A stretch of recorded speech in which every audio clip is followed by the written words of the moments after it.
How to edit PDF files on a PC or laptop. Everyone, right-click on your desktop. Select New. Select Microsoft Word. Open the Word file. Click File. Select Open. Select Browse.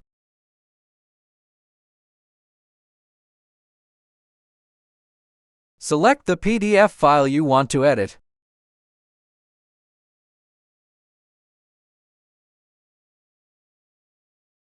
Click OK.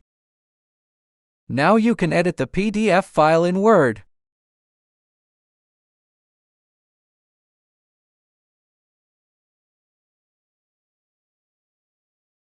Once you're done editing, save it as a PDF file. Go to File. Select Save As. Select Browse. Choose where you want to save the file. Enter a file name. Select PDF as the file format. Click Save. That's all it takes to edit a PDF file on your PC or laptop.